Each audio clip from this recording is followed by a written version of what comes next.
I'm Paul DiRienzo, and my guest is Ben Doernberg. Welcome to Let Them Talk. And Ben is with a group called Reclaim the Fourth, which is, well, it's almost the 4th of July, so you would think it's about reclaiming the 4th of July and the principles of American, the American Revolution for the modern day, and in a sense it is, because it's about reclaiming the Fourth Amendment, which is the most decried amendment, the amendment that is, I would say arguably the most abused and the most ignored of all of them. The Fourth Amendment to the United States Constitution defends your right to privacy. And I think all the revelations of the last few weeks and months have taught us that if there is anything there is very little of in these days, it is privacy. So, Ben, welcome to Let Them Talk. Great to have you on, and I would like you to tell us exactly what Restore the Fourth is all about. Sure. So as you mentioned, clearly the Fourth Amendment is not doing too well. That's the right to be free of unreasonable search and seizures unless the government has a warrant and they have a probable cause to believe you've committed a crime. So Restore the Fourth is a grassroots movement that formed online actually a few days before the most recent set of revelations about the NSA. And so we're demanding an end to the unconstitutional NSA programs, and we're having rallies in approximately 75 cities across the country. And here in New York City, we're going to be meeting at Union Square Park at noon on July 4th, and we're going to be marching down to Federal Hall, which is actually the birthplace of the Bill of Rights. That's where the Bill of Rights was passed in 1789. Okay, so it's a direct anniversary, and it's a perfect day. Now, so that's basically day of today's the 2nd, 3rd, 4th, right? It's Thursday, right? Thursday is the day. It is. Union Square Park, 14th Street. Absolutely. Can't miss it. Almost every train goes there. Exactly. Just get out at Union Square, 14th Street, go upstairs at noon. There you are. And on the 4th of July, and spend your 4th of July fighting for your rights. The rights that people fought and died for. I mean, they always tell us about the rights that be respectful of the people who gave their lives for the rights that you enjoy. Well, we don't want to give our lives this time, but we do want to come and we want to fight for those rights. Now, okay, tell us a little bit. I mean, media. You know a lot about media. You work with other organizations, and alternative media is your calling. So tell us what it is about this assault on the Fourth Amendment that interferes with the ability of Americans to exercise the other 9 amendments. Absolutely. So, I mean, I think that's something you've correctly identified. For instance, freedom of speech. Well, it's very hard as people who had experience in Soviet Russia or other places where they had to be worried about when they said something, how would that look if it came to certain police forces. Certainly that's not the situation we're in here in America, but I think I've noticed myself since this latest round of revelations, I might be sending an email and I think to myself, oh, how would this sound if someone 2 years from now tried to, make it look like I, had certain positions. It does really chill your free speech, I think. To know that the government is keeping a record of pretty much everything you do. Right. What can you tell me about what exactly is happening to our Fourth Amendment rights? I mean, can we say there really is even a Fourth Amendment anymore? I mean, well, people say that they don't know if the Fourth Amendment were proposed as a law today, would it even make it out of committee in Congress? Right. And I think that's a great question. Now, other countries do have strong privacy rights. In fact, I was reading today that the government of Germany, after their experiences between the Stasi and between the Nazis, where people were spying on German people for decades, they have a very strong protections of their rights of freedom in Germany today. And the fact that the United States was spying on the EU, doing what President Obama said is what all governments do, so therefore it's okay. They're doing it to us. That's the old argument. Right. I've seen it. They've defended, everybody does that. Why do we have to have our hands tied behind our back? Is the United States tying its hands behind its back when it respects the privacy of its own citizens and even citizens overseas? Yeah, I mean, I certainly don't think so. That's not what Restore the Fourth believes. I think, going back to your Germany example, the former head of the Stasi, the secret police, actually is on record as saying that the policies that we have here in the United States and the programs that the NSA has would have been a dream come true for him when he was head of that agency. I don't think that's a good sign. Right.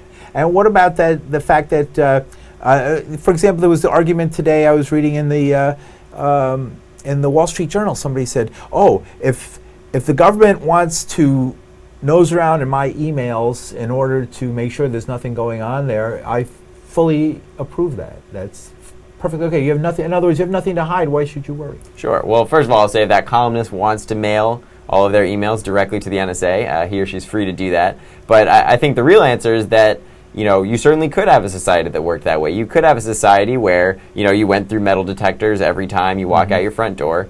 And the simple answer is that when this country was founded, they made a decision not to set up the rules that way. And so if he wants to take it up with the Constitution and pass a constitutional amendment getting rid of the Fourth Amendment, then he should do that. But in the meantime, that's not how our system works. Right. So what you're saying is that democratically, however the public feels, whatever the pundits are saying, whatever the polls are saying, there is not the support there for eliminating the Fourth Amendment, or else they would have done that a long time ago. Certainly not. And the reason that you have these amendments, the reason you have a Bill of Rights, is because in times where people are concerned or people are worried about a threat, there is a tendency of people to kind of give up, or at least for politicians to use it as an excuse to extend their own power at the expense of the rights of others. And that's why you have those rights, codified the way they are, so that they're difficult to take away. So how did this march come together? How did the idea for this Restore the Fourth protest on the 4th of July come together? How was it proposed, and what cities does it have? Tell us a little bit about it. Sure. So, as I mentioned, this is something that started online. So there's a very popular social news site called Reddit.com, and they're actually going to be running a banner on their website directing people to come to Restore the Fourth, which we're very excited about. And so there are a lot of challenges to the Fourth Amendment right now. You have policies like stop and frisk in New York City, where people are being searched because of quote-unquote furtive movements. I move furtively in New York all the time. I don't seem to furtive be frisked. means that in some way you look like you're hiding something. You look shady. Now, that's not a crime. Right. That's not, I don't know what that means. What does a shady person look like? Well, it turns out that about 88% of the time, a shady person looks black or brown to the NYPD. And so you have a huge issue with disproportionate racial discrimination there. Similarly, you've seen, surveillance of Muslims by the NYPD who are, I think they went along on a camping trip for a Muslim youth group with undercover officers. So this is part of a broader pattern of Fourth Amendment violations that the group was founded to address. This, and this whole thing of big data, of sucking in every single piece of metadata, every single email, not just the emails themselves and the actual posts, the content of which they say they're not looking at, but we don't know about that. We don't know if that's true or not. Since it's a secret, how do you know if it's true? Right? So, and I think that's what has people worrying, because what can you believe? If the government had to admit today, as Mr. Hayden admitted today, that he lied before Congress a few months ago, when he said that they weren't listening, and on General Clapper, Clapper, it was Clapper. I'm sorry, right? Oh, right. And he was, had to apologize, but it was a hollow apology, because how can I know that the apology isn't just a cover up for them continuing to do it? Right. So we have this situation where we can never know if they're not doing it or not, except if somebody blows the whistle. So what I wanted to, because you mentioned Reddit, and I know I was at the memorial at Cooper Union a few months back for Alan Swartz, the founder of Reddit, a young kid who committed suicide after the government came down on him, saying that he was a hacker for basically downloading stuff that's semi-legal. And in fact, they're so embarrassed, JSTOR, now that they're starting to put all this stuff for free on the Why I don't understand why they were ever charging money for it, since I don't think my master's thesis on latchkey kids for my education degree is like something that I'm not getting a penny for it. I didn't ever expect that I paid to do it. Well, I mean, the thing was, almost all of these articles were written by academic authors who were not paid, and many of these were so his goal essentially was to share the knowledge that was intended to be in the public domain with the public, and so for that he was facing dozens of years in prison, and eventually yet again, the FBI drove somebody to suicide by their investigative techniques. In this case, it certainly seems that way, Right. And so is this have anything to do with the Alan Swartz case, the march? I think the Aaron Swartz case definitely contributed towards this general pattern, but this is just one of many. There's another hacker who goes by the name Weave, and I use the word hacker in quotes, because his hack was that he noticed that AT&T was using a web address that was like, AT&T.com/7 to simplify it. And he said, oh, well, what if I add 1 to that and check out AT&T.com/8? So these were publicly accessible, but he just changed the number He added 1 to a number on the on the URL bar. The URL so at the bar. top. Anybody can do that. Right, anyone can do that. That's not hacking. And he told people about it. He actually, I believe, notified AT&T that they were leaving their users' data available to the public, and so he's now in prison for adding 1 to a number. Really? And that was they were able to do that. Oh yeah, he's in prison now. So what's the law? So there's an extremely broad act that essentially covers any use of computers in a way that's not authorized. And it's all legal scholars who are knowledgeable about the technology space agree that this is an egregiously, overly broad policy, that it can essentially be used to target anyone. You know, like a case like this, even if they haven't put locks on it, if they later say, well, we didn't want you to access that part of the website, you know, you have to then prove that somehow, you know, this is, so, you know, this is part of a broader pattern. Right. So what happens if the government says, well, you should know what's right or wrong. You should know the difference between right and wrong. It's not our problem if you didn't know the difference between right and wrong. Sure. Well, again, that's one way of doing things, but that's not how it happens to work in America. So well, it's working that way now. Sure. Well, so right. I think that's where Restore the Fourth, and just so people at home know, if they're interested in learning more, they can go to Restore the Fourth, spelled out, nyc.org to find out more. But I think that, you know, again, coming back to the NSA scandal, you know, that's Snowden. An example. Mr. Snowden, who's the man without a country right now, sitting in the stripped of his American citizenship. I didn't know he could do that to people. Yeah, well, and you've seen that as soon as all these leaks came out, what does the government want to talk about? What is the press talking about? Is his girlfriend, you know, a pole dancer? Is, you know, what was he like as a kid? And it's like, well, no, same thing happened with Assange. Yeah, it's totally irrelevant. It's going back to the 1920s and 30s was a common thing. I mean, as soon as you say you're a whistleblower, you say something, the first thing they do is look at your private life and then construe, because usually you didn't do anything bad, but they can misconstrue it to trash. And I think that speaks to why people say, why should I care that everyone's gathering this information? Because if someone wants to go in 5 years and try and tell a story about your life, you know, if they have the amount of information that the government has, you really can tell any story.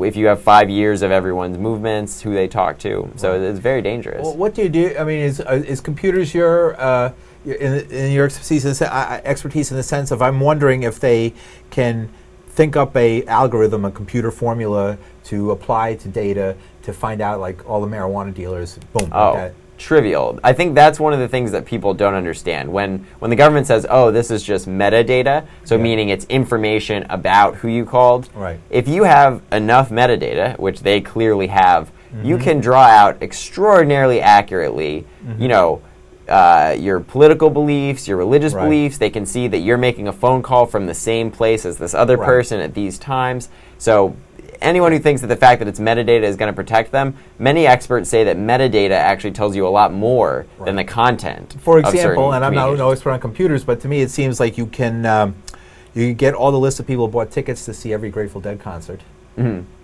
then find out everybody who went to a Rainbow Gathering, and find everybody who had a registration for a certain size car. Sure. And then investigate those 300 people, and 40 of them are populated. Trivially. And that's not even addressing the fact that we still don't know what other... So the way that the government collected the Verizon phone records is under a provision that covers business records.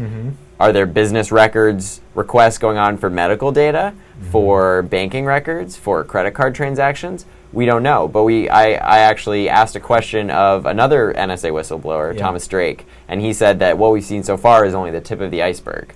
So what other programs are out there, we have no way of knowing. So it's possible of writing programs to go through that data, and from that data actually bring out the relationships statistically between... Oh, absolutely. And it's enormously effective. People have done experiments where they can tell with a high degree of certainty whether someone is gay just by looking at their social network on Facebook, let alone combining it with their phone records and their emails and all this other information. I guess I have to unfriend George Takai. Sorry, George, but okay, that's terrible.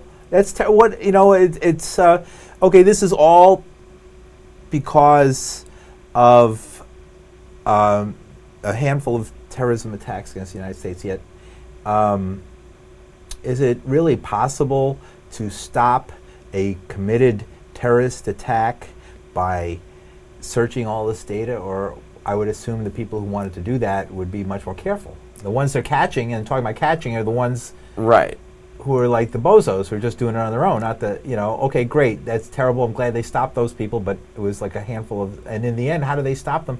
A merchant on the street, Right. seeing somebody suspicious with a car. Yeah, or the shoe car- bomber. People, Right. people now know that when you see someone who's trying to, take over a plane, now that people know they're not going to hold hostages, but they're trying to take down, now everyone tackles that guy. Right. Yeah. I think, first of all, even if these plans were more effective, it would still be unconstitutional. But there's no evidence that they are effective. The government already has the power to say, we think this guy's a terrorist, we're going to go get a warrant, and we're going to track their communications. That already exists. Okay. This program, how it works is they get a, quote, warrant that says, give us all the phone records from Verizon for the next 3 months.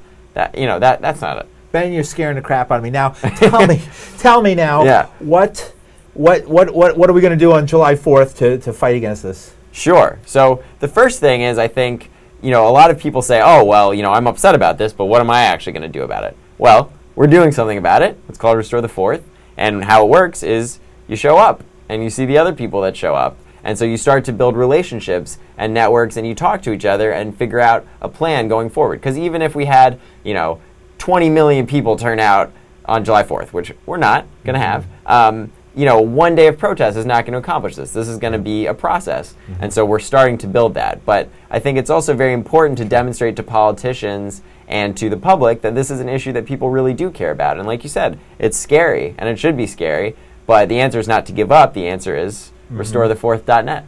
Okay, Restore the Fourth. How do spell it out? How do people? Sure. So the local site is Restore the Fourth, FOURTH, NYC.org. Okay. If you're in another city, you go to restorethefourth, spelled out, .net, and they'll show you the closest protest to your area. Okay. So we're having them in D.C., Chicago, San Francisco, Raleigh, cities all over the country. And what organizations are behind this, most strongly behind this? Sure. So Restore the Fourth is its own independent organization, but the organizations that have expressed support for us include the Electronic Frontier Foundation. So they're probably the biggest digital rights advocacy group. The EFF. Sure, the EFF, thank you. So we've got groups like the Bill of Rights Defense Council. There's a coalition called Stop Watching Us that includes everybody from John Cusack to the ACLU to the crazy radicals at the American Library Association. Yeah. So, we're backed by a lot of large organizations that people are familiar with. You meant that as a joke, the crazy Yes. Or maybe they are. I don't know. I like libraries. I have spent a lot of time there. That's true. They're very nice people. No, I don't think the American Library Association radicals, but they have an interest in. They've always been. The library workers have been at the forefront of freedom of speech long before the internet. Because in the old days, they used to go before you were born. They would go into the libraries and check what books people were looking at. Yeah, and that's, I think, not looked on as a proud part of our history. Yeah. I mean, if you look through history at the times when people have disregarded these kinds of civil liberties, that's what leads to McCarthyism or leads to putting Japanese people in internment camps during World War II. It's not a road that you want to go down. Right, because what's the ultimate purpose of this? Look at Guantanamo. The purpose of this is to find dissidents or people who are targeted by the government for some reason that the government has sometimes crazy ideas what the reason is, and they're targeting these people in different ways. Who knows how they're going to target them? Sure. So my personal feeling is I don't think President Obama right now is trying to create a list of dissidents. My guess is he does intend to use these to detect, attacks that are going to kill Americans. But the thing is, you have to think about not just this president, but, let's say Senator McCain had become President McCain and then died. You would have a President Palin. And the question is, do the people who support President Obama having this kind of power feel comfortable with President Palin? Right. And vice versa. So it's not really a partisan issue. It's you can't trust. Watch the Palin documentary, which you can get on a certain a certain premium movie channel I will mention. Check out Rhymes with Smate Shmee Shmo. Something like that. Yeah. And check out Palin and watch that documentary. The guy who went up to a Game Changer? The other one, he lived next to her, I think. It wasn't Game Changer. It was the one where she has that funny catchphrase she uses all the time. I'm trying to remember. That's the Sarah Palin catchphrase. Anyway. Drill Baby Drill? Or yeah, that's another one. She had a few of them. Like, I can see Russia from my house. Right, but everybody who worked for her said she was a person who used any power to get what she wanted. Right. And I want to emphasize, I genuinely don't think it's a partisan issue because we've seen the same policies that were created under Bush continue under Obama. I think it's people with power generally don't like to give that power up, and so I think you betcha. There you go. You betcha, right? Well, you betcha, right? Yeah. Okay. So these policies are not appropriate for any president or American government to have. Right. I see what you're saying. It's interesting. So what I want to know is, what does the future hold now that we're living in the brave new world that we thought was only in novels? Right? Is America, going to become more and more polarized between people who are afraid and want the government to do this kind of thing, and people who are mostly younger people who, don't want to live a whole lifetime of being under the microscope? Is this like going to set brother against brother, parent against, uncle against nephew, and like it did in the Vietnam days? Sure. So I think actually what we've seen with the public polling on this is that the way the question is asked has a huge impact on how people answer. And what that says to me and to other people who are better at reading polls than I am is that most people really haven't made up their mind. They think there obviously needs to be something done to keep people safe, but they're also uncomfortable with it. And so I think that's where a group like Restore the Fourth can really fill the void and say, So what are you saying? What's like the demands? What are the demands? Sure. So there's three, and they're very quick, so I'll run through them briefly. Yeah. First one is establish a congressional committee to investigate how we got here and tell the public what the policies are. And that would be like the Church Committee from the 70s, which investigated previous abuses. The second demand is that laws such as Section 215 of the Patriot Act, Section 702 of the FISA Amendments Act, which is being argued authorize these programs. We argue they don't. They should be explicitly fixed to say this doesn't allow unconstitutional blanket surveillance. And the third demand is that General Clapper should resign for lying to the U.S. Senate Intelligence Committee and to the American public about whether or not the NSA collected information on Americans. All right, great. So those are three very focused, very concrete, interesting demands. And I like the first one. One other note. Yes, sorry. go ahead. So, and in New York City, we've expanded that a little bit to we've added two more demands: stop, and frisk, and ending the surveillance of Muslims who are not suspected of crimes. And so that's in New York City. That's not the national. Right. And I think if you've been reading New York Times recently and some reports on in the state of Washington and different places, it's often the local police who are really, even though we're talking about the federal government and their huge programs, the actual impact where people are going into organizations and disrupting things and doing the actual spying on the activists is often happening in the local police. So you're talking about sort of the animal rights? And animal rights, and even anti-war movement and various different movements, anarchist, different groups, where it's coming out that it's the local police who are the ones who are really doing, as in New York with the stop and frisk, it's not the federal government has all these programs, but it's quite a bit removed from the average person, but in their own communities, their own police are using some of these same laws and rules to be able to do, and some like New York or LA, the police have tremendous resources. People don't realize they have governmental size, they have massive resources, computer resources and experts, former CIA officials who are head of the police intelligence in New York, things like that, right? Well, not to scare you anymore, I don't know if you've heard of something called the Domain Awareness System in New York. So this is going to sound like a crazy conspiracy theory, but it's not. You can Google it. So essentially, they've hooked up the private, corporate security cameras with the New York City police security cameras, wired them all together, and they're either exploring or already have, I'm not sure which, facial recognition capabilities. So right now that's in Lower Manhattan. They're now expanding it to Midtown. And so the idea is that they can just sit at a control room and sort of hop around the city and follow someone's path if they're suspected of wrongdoing. So to use that, they already have to know who they're looking for. Well, if you want to... The reason I mention that is I worked at a famous guy's place. I was a producer, and we locked up the door, and somebody broke in that night, and they ransacked, stole a couple computers. This guy had cameras everywhere. They took 20 pictures, clear as a bell, of the guy's face. Oh, yeah? Yeah, and then they never arrested him. They couldn't find him anywhere. Nobody knew who he was. Interesting. Well, so, what's it... But there's now come out that many departments and federal, they're now using driver's license photos and adding those to facial recognition databases. Right, so that way they can find people. So you can actually walk in facial recognition. What does that mean? So that's everyone's face is sort of a unique shape. And so if you have sufficiently good algorithms, formulas, you can match one picture of someone's face with another. So if they have a picture of you walking down the street, they can look up in a database and see, oh, this is the same person from this driver's license. There's also something called Gait Analysis, which is everyone walks with a unique gait, a unique way of walking. And so they're working on that, but they already have high degrees of effectiveness in being able to identify someone on their walking pattern. Wow. Okay. So there's a lot. That's the thing. Once we go down this road, this is barely the beginning. The capabilities 5 years from now. I don't see how any of this, why would any of this protect anybody from a crazy person with a car bomb? I mean, I just don't understand how this could protect somebody from an unplanned thing.